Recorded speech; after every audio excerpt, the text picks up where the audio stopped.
मंजीत सिंह का U turn, CM के साथ बैठक के बाद बदला इरादा। बीजेपी विधायक ज्ञानेंद्र सिंह ज्ञानू ने ही सरकार की खोली पोल, मंत्रियों ने पैसे लेकर किया ट्रांसफर पोस्टिंग। मंत्री मदन सहनी की तरफ जीतन राम मांझी भी नौकरशाही से परेशान, मंत्रियों विधायकों की कुछ नहीं चलती।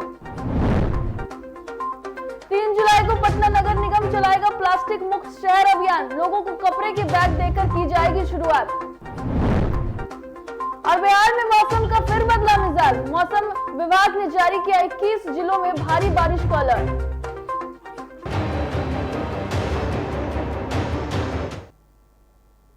नमस्कार, डीटीवी भारत में आपका स्वागत है। मैं हूं पूजा वर्मा। शुरुआत करते हैं खबरों की। पटना में बीजेपी विधायक ज्ञानेंद्र सिंह ज्ञानू ने सरकार की पोल खोलकर रख दी है। उन्होंने मंत्रियों पर गंभीर आरोप लगाते हुए कहा है कि मंत्रियों ने पैसे लेकर ट्रांसफर पोस्टिंग की है। दरअसल आपको बता दें कि जून महीने के आखिरी दिन बुधवार को सरकार के अलग अलग विभागों में बड़ी संख्या में तबादले हुए थे, जिसको लेकर बीजेपी विधायक ने मंत्रियों पर जोरदार हमला बोला है। आपको बता दें कि बाढ़ से बीजेपी के विधायक ज्ञानेंद्र सिंह ज्ञानू ने आरोप लगाते हुए ये कहा है कि ट्रांसफर पोस्टिंग का खेल नीतीश सरकार के मंत्रियों ने खेला है और खूब पैसे बटोरे हैं।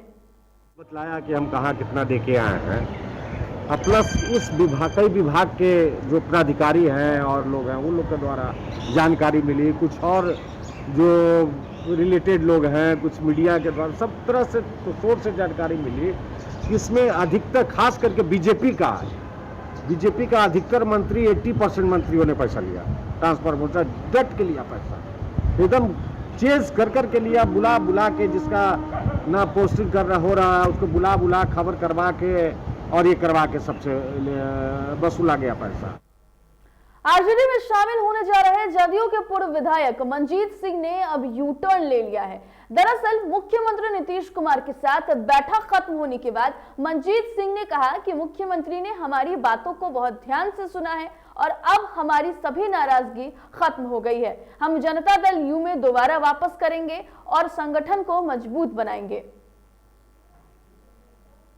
तो जदयू में वापसी करेंगे मंजीत सिंह। बता दें आपको कि इससे पहले उन्होंने ऐलान किया था कि वो 3 जुलाई को आरजेडी में शामिल हो सकते हैं। उन्होंने नेता प्रतिपक्ष तेजस्वी यादव से मुलाकात भी की थी, जिसके बाद से उन्होंने ये कहा था कि वो 3 जुलाई को आरजेडी में शामिल हो जाएंगे। लेकिन नीतीश कुमार के पटना लौटने के बाद ही नीतीश कुमार ने तमाम प्रयास किए, उनसे मुलाकात अपने बड़े नेताओं की करवाई, जिसके बाद से वो खुद भी नीतीश कुमार से मुलाकात करने पहुंचे और तमाम बातें बंद कमरे में हुई, जिसके बाद से उन्होंने यू टर्न ले लिया है और अब मंजीत सिंह जदयू में ही बने रहेंगे।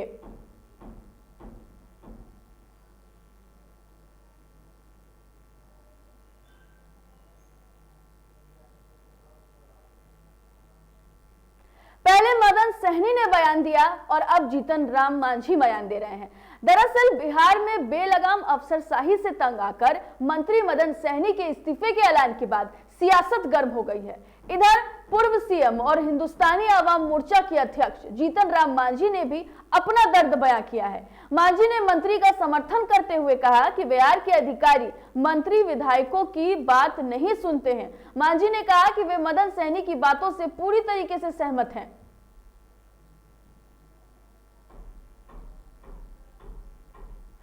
आपको बता दें कि मंत्री मदन सहनी ने पहले ये आरोप लगाया था कि जो मंत्री मतलब जो अधिकारी हैं वो बात नहीं सुनते हैं मंत्रियों की, और उन्होंने ये कहा था कि वो इस्तीफे की पेशकश कर सकते हैं।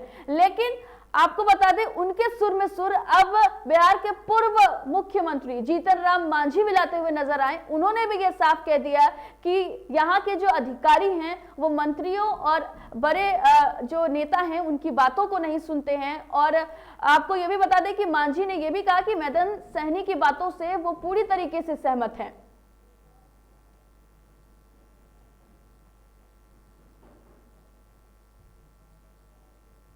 बिहार वासियों के लिए अब एक अच्छी खबर सामने आई है। जी हां, बिहार को गुरुवार को 3 लाख कोरोना टीके का डोज और मिल गया है और गुरुवार को देश भर में टीकाकरण को लेकर महाअभियान की शुरुआत की गई है। इसी क्रम में बिहार में रात 8 बजे तक जारी आंकड़ों के हिसाब से 111 लोगों को टीका लगाया गया। जिले में कुछ टीका पहुंचने के बाद टीका केंद्रों की संख्या भी बढ़ाई गई है। वहीं अरवल में एक भी टीका नहीं लगा है। हालांकि शुक्रवार से गति तेज होने की उम्मीद है।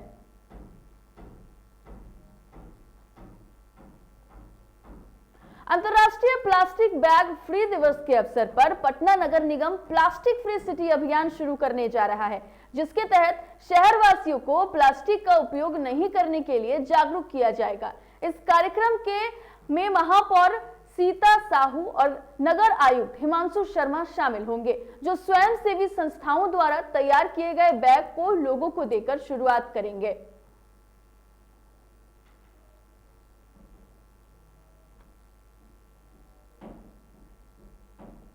बक्सर के दियारांचल के लोगों के स्वच्छ पेयजल की उम्मीद 2022 में पूरी हो सकती है। अधूरे पड़े केशवपुर वाटर ट्रीटमेंट प्लांट का कार्य फिर से शुरू हो गया है। बता दें कि योजना पर 3 चरणों में काम होना है। पहले चरण में गंगा से पानी निकालकर उसे ट्रीटमेंट प्लांट तक लाना, दूसरा उसे साफ कर पीने योग्य बनाना और तीसरा उसे पानी का सप्लाई करवाना।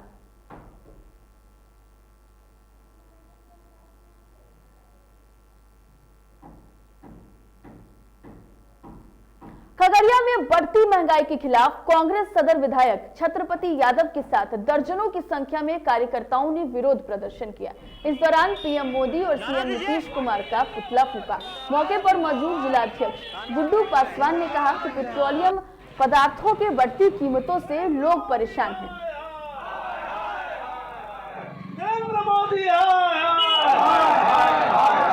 डीजल पेट्रोल में कीमत वापस लो।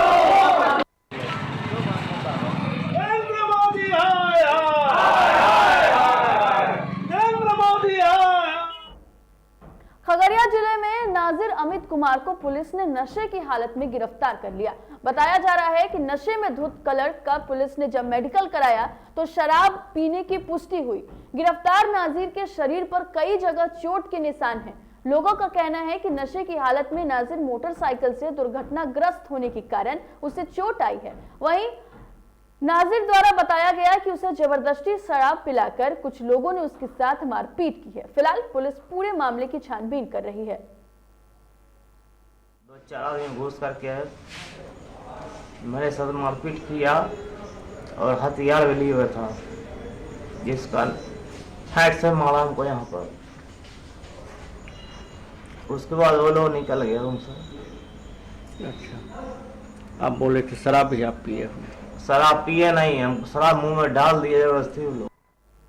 सीतामढ़ी के नानपुर थाना क्षेत्र के चौपार गांव में बिजली विभाग की लापरवाही को लेकर हजारों की संख्या में ग्रामीणों ने रूनी सैदपुर विश्वा रोड NH 87 पर आगजनी कर बिजली विभाग की लापरवाही के खिलाफ कई घंटों तक बवाल काटा और बिजली विभाग के खिलाफ नारेबाजी की। ग्रामीणों की माने तो विभाग को बार बार शिकायत करने के बावजूद भी बिजली आपूर्ति और ज्यादा बिजली बिल को लेकर विभाग अपनी मनमानी पर तुला हुआ है। वहीं घटनास्थल पर पुलिस पहुंचकर लोगों को समझा बुझाकर NH को खाली करवाया।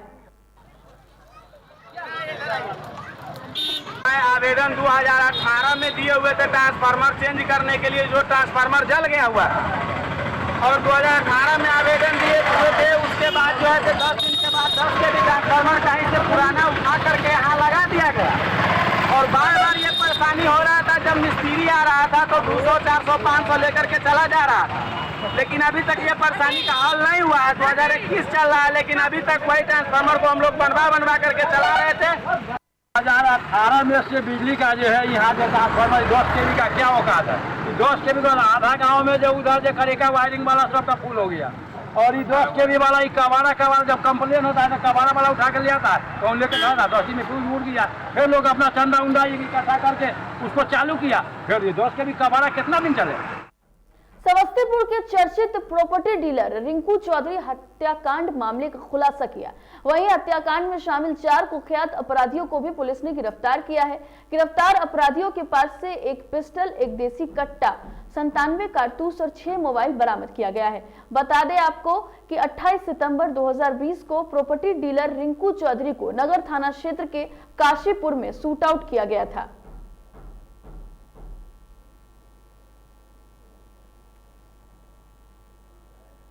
कटिहार पुलिस ने चावल व्यवसायी से लूट कांड का खुलासा कर दिया है। बता दें कि बीते 27 जून को मुफस्सिल थाना क्षेत्र के उदमा रेखा के पास बंदूक के बल पर 5 अपराधियों ने इस घटना को अंजाम दिया था। लूटे गए 7,25,000 में से पुलिस ने 1,95,000 नगद के साथ देसी कट्टा, 7 मोबाइल, 2 जिंदा कारतूस भी बरामद किया है।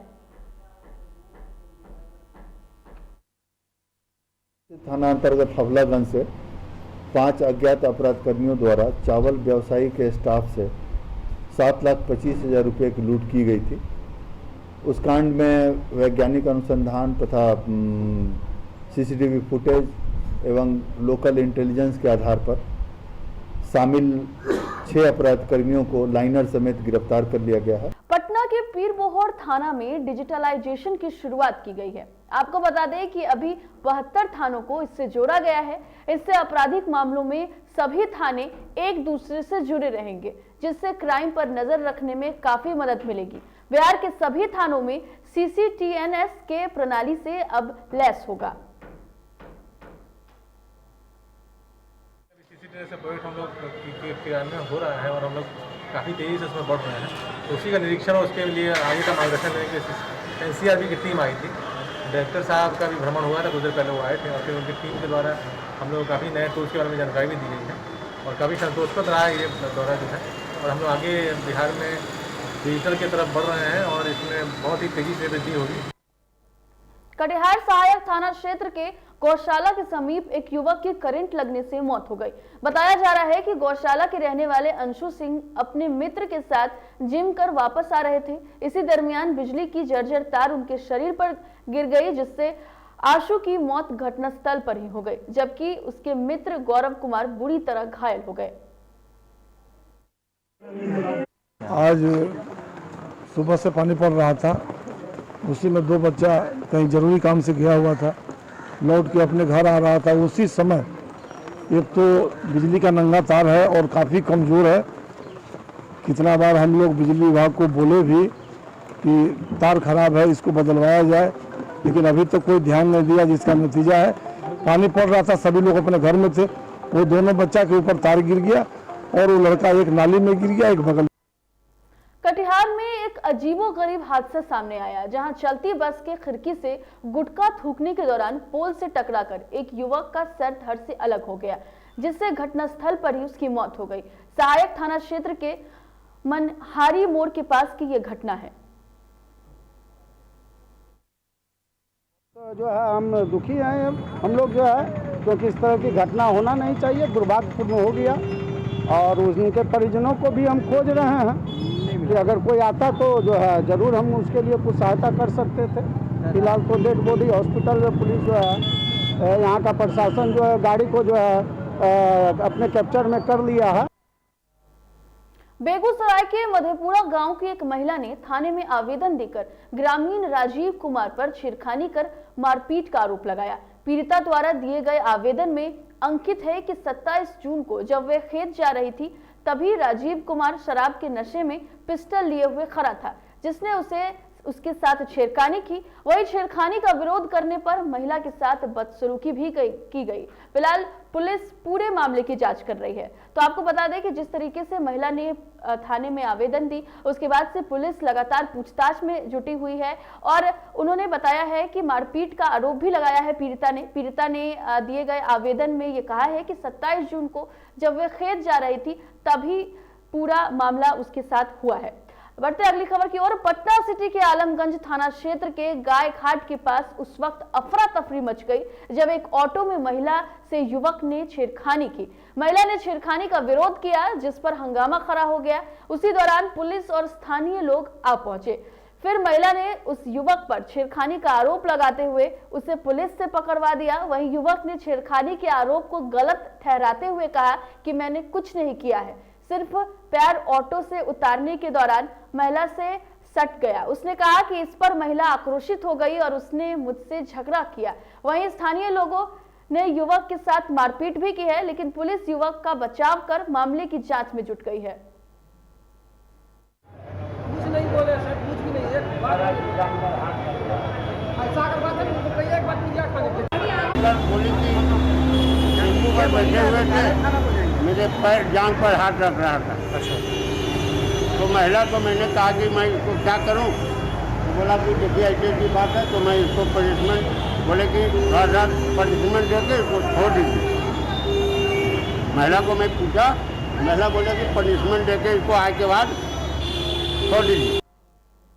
बेतिया में पेट्रोल लेते समय बाइक में लगी आग से पेट्रोल पंप पर अफरा तफरी मच गई। पेट्रोल पंप मैनेजर की सूझबूझ से आग पर काबू पाया गया। जगदीशपुर पेट्रोल पंप पर बाइक में पेट्रोल लेते समय पेट्रोल बाइक के सिलेंडर पर गिर जाने से बाइक में आग लग गई, जिसके बाद आनन फानन में आग पर काबू पाया गया।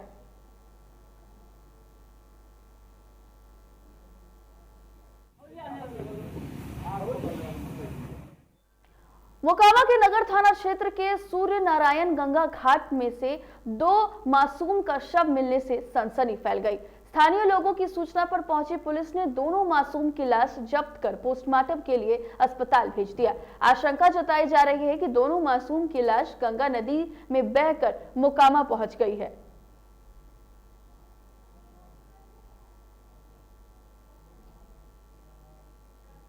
बक्सर में कुएं पर नहाने गए युवक अचानक अंदर जा गिरा, जिसके बाद आसपास के लोगों ने उसे निकालकर अनुमंडलीय अस्पताल में भर्ती कराया, जिसके बाद चिकित्सकों ने उसे मृत घोषित कर दिया।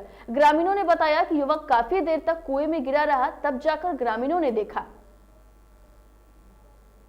तो कुएं में गिर जाने से युवक की मौत हो गई। जिसके बाद से आपको बता दें कि ग्रामीणों ने जब उसे अस्पताल लेकर गए तब डॉक्टरों ने इलाज के बाद ये घोषणा की कि उसकी मृत्यु हो गई है। दरअसल ग्रामीणों ने बताया कि युवक कुएं में नहाने गया था, इस वक्त ये दुर्घटना हुई। तो कुएं पर युवक नहाने गया था, जिसके बाद से ये घटना हुई है। कुएं पर नहाने के दौरान युवक कुएं में जा गिरा, जिसके बाद से यह घटना हुई। बताया गया कि कुएं में काफी देर तक वो रहा, जिसके बाद से ग्रामीणों ने उसे अस्पताल पहुंचाया और अस्पताल में चिकित्सकों ने इलाज के दौरान बताया कि उसकी मृत्यु हो गई है।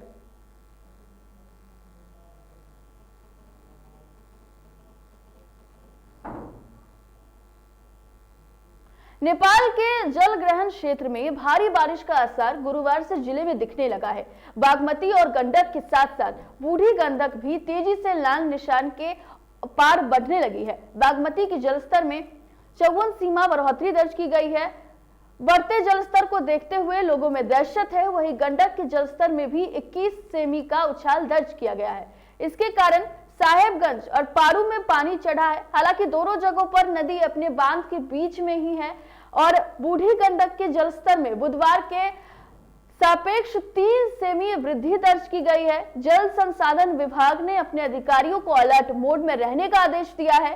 3 दिनों तक बारिश के पूर्वानुमान के कारण आशंका है कि इस बीच तीनों नदियों के जलस्तर में और बढ़ोतरी हो सकती है। उत्तर बिहार में भारी बारिश के कारण बूढ़ी गंडक तो नेपाल के जल ग्रहण क्षेत्र में बारिश के कारण बागमती और गंडक नदी के जलस्तर में और बढ़ोतरी हो सकती है।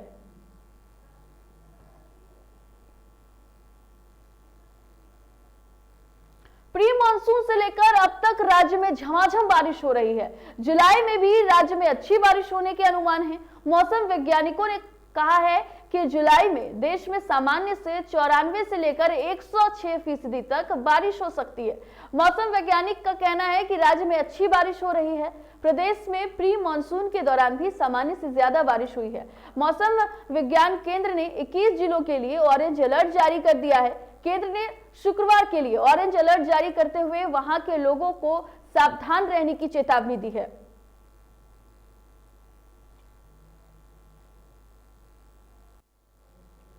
अब बढ़ते हैं झारखंड की खबरों की ओर। बोकारो के थर्मल थाना क्षेत्र में एक रेलवे कर्मी की हत्या करने का मामला सामने आया है। बताया जा रहा है कि रेलवे कर्मी की हत्या गला काटकर की गई। वहीं थाना प्रभारी रविंद्र कुमार ने कहा है कि घटना की सूचना पर शव को लेकर पोस्टमार्टम के लिए भेज दिया गया है। उन्होंने कहा है कि पहले दृश्य में यह मामला हत्या का लग रहा है।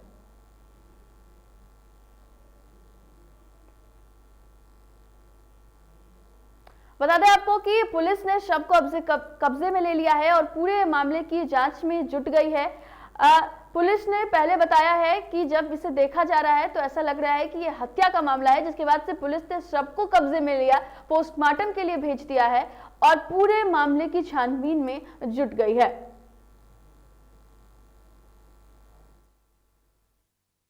आज सुबह में सूचना मिली कि रेलवे के गैंगमैन किंगमैन अनिल कुमार कमार नामक एक व्यक्ति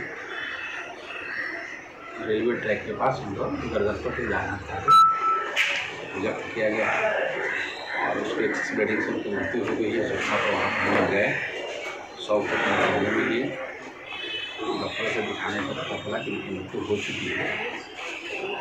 इस घटने में हम आरपी और उनके परिजनों को बुलाकर आवश्यक कार्रवाई कर रहे हैं।